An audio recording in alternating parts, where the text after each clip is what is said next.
Trip ಹೋದಾಗ ಇದೊಂದು baby carrier bag ಇಷ್ಟೊಂದು ಯೂಸ್ಫುಲ್ ಆಗುತ್ತೆ ಅಂತ ನಿಜವಾಗ್ಲೂ ನಾನು ಅನ್ಕೊಂಡಿರ್ಲಿಲ್ಲ. ನಿಮ್ಮ ಮನೇಲೂ ಬೇಬೀಸ್ ಇದ್ರೆ ಈ ತರದ್ ಒಂದು ಬೇಬಿ ಕ್ಯಾರಿಯರ್ ನಿಮ್ಗೂ ಬೇಕಿದ್ರೆ ಲಿಂಕ್ ಅಂತ ಕಮೆಂಟ್ ಮಾಡಿ, ನಾನು ಲಿಂಕ್ ನ ಸೆಂಡ್ ಮಾಡ್ತೀನಿ. ನಾವು ಮನೇಲಿರೋ ಹೆಣ್ಮಕ್ಳು ಮನೆ ಕೆಲಸ ಮಕ್ಕಳು ಜವಾಬ್ದಾರಿ ಅಂತ ಹೇಳಿ ನಮ್ಮ ಬಗ್ಗೆ ನಾವು ಕೇರ್ ಮಾಡೋದನ್ನೇ ಮರ್ತು ಬಿಟ್ಟಿರ್ತೀವಿ. ಇವತ್ತು ನಾನು ಎಲ್ಲಾ ಕೆಲ್ಸಗಳಿಂದ ಬ್ರೇಕ್ ತಗೊಂಡು ಒಂದೆರಡು ದಿನ ಮೈಂಡ್ ಗೆ ರಿಲ್ಯಾಕ್ಸೇಷನ್ ಕೊಡೋಣ, ರೆಸ್ಟ್ ಕೊಡೋಣ ಅಂತ ಹೇಳಿ ನಾನು ಟ್ರಿಪ್ ಗೆ ಬಂದಿದ್ದೀವಿ. ಮೊದಲು ನಾನು ನನ್ನ ಹಸ್ಬೆಂಡ್ ಗೆ ಹೇಳ್ದೆ ಹತ್ರದಲ್ಲಿರೋ ಯಾವ್ದಾದ್ರು ರೆಸಾರ್ಟ್ ಗೆ ಸ್ಯಾಟರ್ಡೆ ಸಂಡೇ ಹೋಗಿ ಬಂದ್ಬಿಡೋಣ ಅಂತ ಹೇಳಿ. ಬಟ್ ಇವ್ರು ತುಂಬಾ ದಿನದಿಂದ ಹೇಳ್ತಿದ್ರು ಗೋವಾ ಹೋಗೋಣ ಅಂತ ಹೇಳಿ.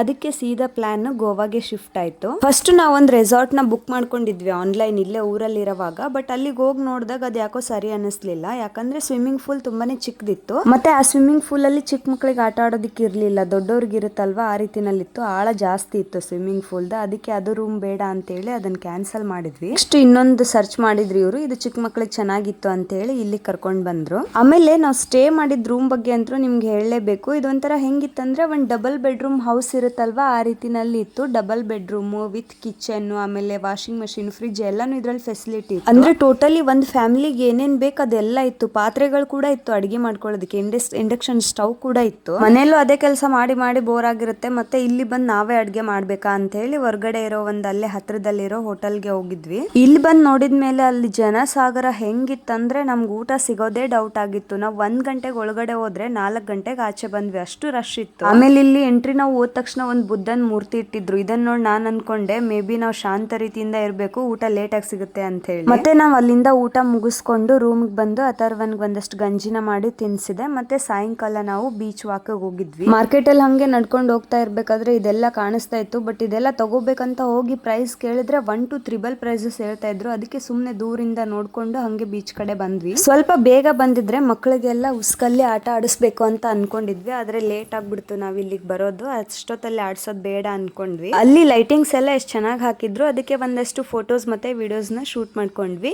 ಮ್ಯೂಸಿಕ್ ಕೂಡ ಜಾಸ್ತಿ ಇತ್ತು. ಅಥರ್ವನ್ಗಂತೂ ಮ್ಯೂಸಿಕ್ ಕೇಳಿದ ತಕ್ಷಣ ಡ್ಯಾನ್ಸ್ ಮೋಡ್ ಆನ್ ಆಗ್ಬಿಟ್ಟು ಡ್ಯಾನ್ಸ್ ಮಾಡ್ತಾ ಇದ್ದ. ಇದು ನಮ್ಮ ಟ್ರಿಪ್ ನ ಫಸ್ಟ್ ಡೇ ಲಾಗ್. ಇಷ್ಟ ಆದ್ರೆ ಲೈಕ್ ಶೇರ್ ಫಾಲೋ ಮಾಡಿ. ಮತ್ತೆ ನೆಕ್ಸ್ಟ್ ಡೇ ಲಾಗ್ ನ ನಾನು ನಾಳೆ ಅಪ್ಲೋಡ್ ಮಾಡ್ತೀನಿ. Thank you.